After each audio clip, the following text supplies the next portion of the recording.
नमस्कार प्यारे साथियों, कैसे हैं आप सभी। तो आज हम बात करने जा रहे हैं आपका एसएससी जीडी की आपकी आंसर की जो आपकी आई थी। उसमें एक बच्चे का हमारे पास फ़ोन आया था कि आपका कितना उसको नॉलेज मिल सकता है, किस प्रकार से उसने पेपर को अटेंड किया है, कितनी यानी कि कौन सी सब्जेक्ट ऐसी है जिसमें उसके फुल में से फुल हैं, किस सब्जेक्ट में उसके कम नंबर रहे हैं। उसी बात पे हम चर्चा करेंगे। तो वन बाय वन सब्जेक्ट हम चलेंगे। तो सबसे पहले हम स्टार्ट करने जा रहे हैं उस बच्चे का। नाम मैं उसका नहीं लूँगा, बाकी आपकी सबसे पहले देखिए रीजनिंग। रीजनिंग में यदि हम साथ ही सबसे पहले चलते हैं तो देखो, इसका सही ऑप्शन है पहला, इसने पहला ही चुना है यानी कि एक सही है इसका। चौथा चौथा दो सही। यहाँ देखें तीसरा सही आपका, ये वाला इसका गलत है। अब तीन सही हो गए, ये वाला इसका गलत है, यानी कि आपका बहुत आसान क्वेश्चन इसने गलत किया है। तो इस बात पे भी हम चर्चा करेंगे, यानी कि रीजनिंग में आपका एक गलत हुआ है, इसका बहुत आसान क्वेश्चन है। तो तीन सही हो गए इसके, तीन सही, चौथा सही, पांचवा सही, छठवां सही, सातवां सही, आठवां सही, नौ सही, नौ सही, और आपका ये दसवां इसका गलत हुआ है। नौ सही हो गया, यानी कि आपका इसमें देखें कैसा क्वेश्चन है आपका, ये कठिन है या सरल है। तो इसमें देखें तो आपका ये आसान क्वेश्चन है बिल्कुल, यानी कि इसने गलत कर दिया है, जल्दी के चक्कर में इसने गलत किया है। तो यानी कि आसान क्वेश्चन है, इसमें कोई भी इसमें दिक्कत नहीं है। चलिए साथियों, यानी कि इसके नौ सही हो गए। आगे देखें दस सही, ग्यारह सही, आपके बारह सही, तेरह सही, चौदह सही, पंद्रह सही, आगे देखें सोलह सही, सत्रह सही, अठारह सही, उन्नीस सही, यानी कि अठारह सही। यानी कि इसका रीजनिंग पार्ट अब क्लियर है। तो रीजनिंग में आपके इसके जो सही हुए हैं वो कितने हुए, अठारह सही हैं और दो गलत हैं। अब रीजनिंग में अठारह सही हैं और साथ में कितने गलत हैं, दो गलत हैं। अब इस चीज़ को ध्यान रखना कि रीजनिंग में जो इसके सही हैं वो आपके अठारह सही हैं, रीजनिंग में अठारह सही हैं और आपके दो गलत हैं। ये इसका रीजनिंग का स्कोर है। आगे यदि हम चलते हैं, यदि आगे चलने का प्रयास करें साथियों, तो इस पे देखने का प्रयास करना।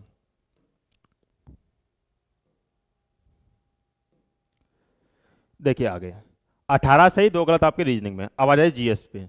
जीएस में ये गलत, ये भी गलत, ये भी गलत, यानी करिए इसने सभी हैं आपका।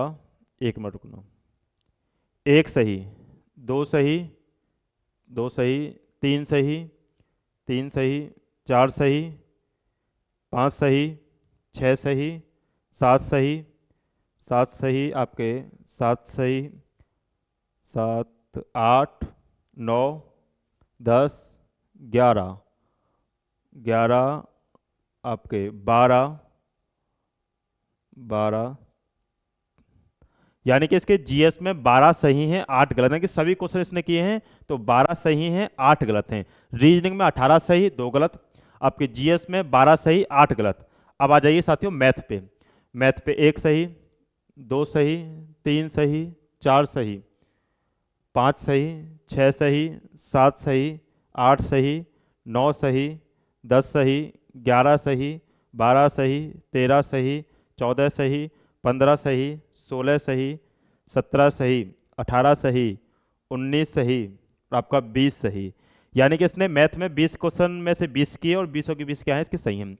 रीजनिंग में 18 सही, दो गलत, आपके जीएस में 12 सही, 8 गलत, आपके मैथ में 20 में से 20 सही। यदि रीजनिंग में दो गलत कर जाता, यदि इसको नहीं करता, ये इंग्लिश इसने चूज नहीं किया है, इसका चलते हैं आपका हिंदी पे। यदि रीजनिंग में वो दो क्वेश्चन गलत नहीं करता तो अच्छे क्वेश्चन बनते इसके। देखो एक सही, दो सही, तीन सही, चार सही, पाँच सही, छः सही, सात सही, आठ सही, नौ सही, नौ सही, नौ सही, नौ सही, दस सही, ग्यारह सही, बारह सही, बारह सही, बारह बारह, तेरह सही, चौदह सही, चौदह सही, पंद्रह सही, पंद्रह सही, सोलह सही। यानी कि हिंदी में कितने सही साथियों, 16 सही हैं। अब इसका डायरेक्ट आ जाइए, उस पर मुद्दे पे बात आइए। अब देखो मुद्दे पे आइए। अब बात ये कर लेते हैं कि किस प्रकार है। आपको पता है एसएससी जीडी 2024। देखना साथियों, यदि हम टोटल बात करते हैं तो आपकी चार सब्जेक्ट थी। सबसे पहले मैथ, रीजनिंग, जीएस और आपका हिंदी। अब एक चीज का ध्यान देना साथियों कि इसने कितने सही किए हैं कितने गलत किए हैं। इसने यहाँ हम सही करते हैं लिखते हैं, यहाँ साथियों हम गलत लिखेंगे, उसके हिसाब से गलत नंबर काटेंगे। सही किए इसने 18, गलत किए इसने 2। वहीं आपका सॉरी मैथ में इसके 20 में से 20 सही हैं, 20 सही हैं 0 गलत है। रीजनिंग में 18 सही हैं और 2 गलत हुए हैं। जीएस में आपके इसके 12 सही हैं 8 गलत हुए हैं। उसी प्रकार हिंदी में देखें तो कितने सही हैं इसके, आपके 16 सही हैं 4 गलत हैं। इसी प्रकार से आपके गलत हैं। अब देखें साथियों तो टोटल नंबर के यदि हम बात करें कितने नंबर मिलेंगे, तो 2 2 नंबर का प्रत्येक क्वेश्चन था आपका, तो दोनों को सभी को मल्टीप्लाई कीजिए। तो 20 दूनी 40, 18 दूनी 36, और 12 दूनी 24, और 16 दूनी 32। देखो 24 और 36 आपका कितना आएगा साथियों, 24 और 36 60 और 40 100, यानी कि 100 और 132। 132 इसके नंबर बन रहे हैं। गलत करेंगे तो 0 हो गया, तो 2 गुणा 2 यानी कि 4, 8 दूनी 16 और 4 दूनी 8, दोनों को जोड़िए। 16 और 4 कितना होगा साथियों, 20 और 8 28। 28 का नंबर का 1/8 नेगेटिव थी। ध्यान रखना क्वेश्चन का 1/4 थी, नंबर का 1/8 थी, पहली बार हुई है आपकी। इसको काटेंगे तो कितना आएगा साथियों, 3.5। अब 3.5 नंबर यदि इसमें से घटाते हैं तो इस बच्चे के बनेंगे आपके 128.5 नंबर। अब 128.5 नंबर है। ये बच्चे की यदि मैं बात करता हूं तो आपका ये बच्चा है जनरल का है, सॉरी यूआर का है, यूआर का उत्तर प्रदेश से। अब यूआर का उत्तर प्रदेश से क्या इसका सिलेक्शन होगा नहीं होगा, नॉर्थ से कितना मिलेगा, ये बात अब सबसे मेन मुद्दे की बात है।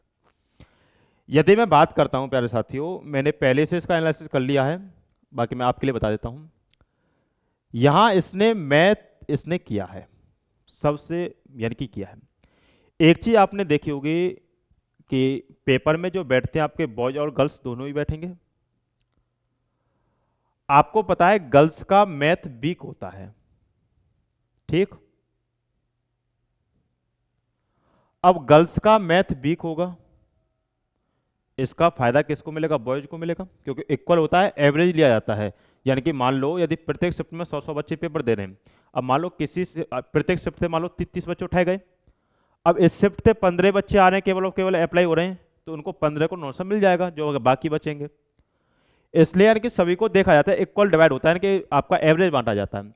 अब आपको पता है गर्ल्स का मैथ कमजोर होता है, इसका मैथ अच्छा है, 20 में से 20 किए हैं, गर्ल्स यहीं पर 12 13 इतने पे अटकेंगे। इसका मतलब क्या है, इसको कम से कम मैं आपको बता देता हूं 2 से 3 नंबर नॉर्मलाइजेशन इसको सीधा का सीधा मैथ में मिलेगा ही मिलेगा। ये मेरा एक्सपीरियंस है, क्योंकि आपका मैंने एनटीपीसी के जितने भी आपके रेलवे के एग्जाम हुए हैं सभी में 17 से 18 19 नंबर का अपने मैंने नोट से मिला हुआ है, यह आपको सभी को पता हुआ है। यानी कि मैथ में इसको कम से कम मैं आपको बता दे रहा हूँ 2 से 3 क्वेश्चन का इसको नोट से मिलेगा मिलेगा, आसानी से मिलेगा, इतना कम नहीं मिलेगा। बात कर लेते हैं रीजनिंग का। रीजनिंग की एक बात करते हैं साथियों, 20 क्वेश्चन होते हैं टोटल, 18 इसने किए हैं। कोई भी कितना ही बच्चा हो ज्यादा ही होशियार होगा, यानी कि 100 बच्चों ने पेपर दिया तो 5 से 10 बच्चे ऐसे होते हैं जो 20 में से 20 करके आते हैं। एक आध क्वेश्चन लॉजिकल के चक्कर में गलत होता ही होता है, यह सभी को पता होता है। एक आध क्वेश्चन गलत होता है, यहां मान लीजिए इसको 1 नंबर ही नॉर्मलाइजेशन का मिला, 1 नंबर ही मान लीजिए। 18 क्वेश्चन काफी किए, कोई दिक्कत नहीं है, बाकी 2 क्वेश्चन थोड़े गलत हो गए हैं, आसान क्वेश्चन थे गलत जो हुए हैं। बाकी जीएस में बताएं तो जीएस में 12 क्वेश्चन किए हैं, कोई दिक्कत नहीं, एवरेज क्वेश्चन है, इतने ही होते हैं 12 क्वेश्चन, कोई दिक्कत नहीं, आसान है। भाई देखो इसमें नेगेटिव ज़्यादा किए हैं, इससे कोई अंतर नहीं आएगा, क्योंकि 1/8 की नेगेटिव है, उसका रेशियो ज़्यादा बनेगा नहीं, कोई दिक्कत नहीं आएगी। अब बात कर लेते हैं हिंदी की। हिंदी में 16 सही हैं। अब 16 सही है, यहाँ आंकड़ा कटेगा, यहाँ आंकड़ा ऐसा हो सकता है कि माइनस में 1 नंबर भी जा सकता है। यदि माइनस में 1 नंबर भी यदि गया तो इसमें दिक्कतें बनेंगी बनेंगी। अब एक मेन चीज बात यह है, ओवरऑल ओवरऑल देखें तो देखो यहाँ यदि इसको 3 नंबर मिले, यहाँ 1 नंबर मिले, कितने हो गए, 3 और 1 4 नंबर हो गए। अब 4 नंबर भी यदि इसे मिल रहे हैं, यहाँ मान लो यदि हिंदी में सभी बराबर इक्वल रहे, क्योंकि जब बच्चा मैथ में से फुल मार रहा है, रीजनिंग में अच्छे नंबर लेकर आ रहा है, तो ऐसा हो सकता है कि हिंदी में इसमें कठिन हो। हिंदी के मैंने क्वेश्चन भी देखे थे, अच्छे क्वेश्चन थे इसकी शिफ्ट में, तो इसका मतलब क्या है, इसको यदि 4 नंबर भी मिले, यहाँ नहीं कटा, एक आध नंबर और भी मिला, कि मान लो शिफ्ट यदि इसकी ज़्यादा कठिन रही, एक आध नंबर और भी मिला, तो 128 नंबर है इसके। यदि मान लो 5 नंबर भी और ऐड कर देते हैं तो 128 में 5 नंबर ऐड कर देते हैं तो कितने हो जाएंगे साथियों, 128 में 5 नंबर तो 133.5 नंबर बन जाएंगे, यानी कि सिलेक्शन में कोई इसमें बाधा नहीं आएगी। तो मेरा कहना है इस बच्चे से, यानी कि फिजिकल पे जितना हो अच्छे से ध्यान दें। ऐसा तो है, देखो दिल्ली पुलिस का सा होगा क्योंकि बहुत कम समय मिलेगा, अभी ज़्यादातर बच्चे फिजिकल करें नहीं करें ये सबसे बड़ा मेन डाउट रहेगा। तो इसमें दिल्ली पुलिस का सा होगा, हम सोच के बैठेंगे 140 मिनट जाएगी, 140 नहीं जाएगी, मिनट कम रहेगी। इस वजह से ध्यान रखना कि अच्छे लेवल से तैयारी करना फिजिकल की, क्योंकि जिनके भी नंबर मेरे से आप पर्सनल कांटेक्ट कर सकते हैं, कोई भी इसमें दिक्कत नहीं है। आप इस नंबर पे डायरेक्ट कॉल कर सकते हैं 9557807448। इस नंबर पे आप डायरेक्ट कांटेक्ट कर सकते हैं, आप टेलीग्राम पे, व्हाट्सएप पे, कहीं पर भी मैसेज कर सकते हैं। मैं आपके आंसर की को यहाँ शो करा दूंगा, टेंशन ना लें। नाम मैं बिल्कुल शो नहीं कराऊंगा यदि आप नहीं चाहते तो, लेकिन उसमें मैं बता दूंगा कितना आपको नॉलेज मिलेगा कितना नहीं मिलेगा, ये बात मैं आपको बता दूंगा। उसमें टेंशन ना लें, जितना मैं बताऊंगा उतना ही मिलेगा, ऊपर नीचे नहीं हो सकता कभी भी, क्योंकि इतना मुझे एक्सपीरियंस है रेलवे के एग्जाम के अनुसार। चलिए साथियों, इससे आगे मिलेंगे नेक्स्ट वीडियो में, यदि किसी की और आंसर की आएगी तो उसके साथ मिलेंगे। चलिए साथियों, यदि ये सेशन आपको अच्छा लगा है तो आप हमारे चैनल को सब्सक्राइब कीजिए। धन्यवाद साथियों।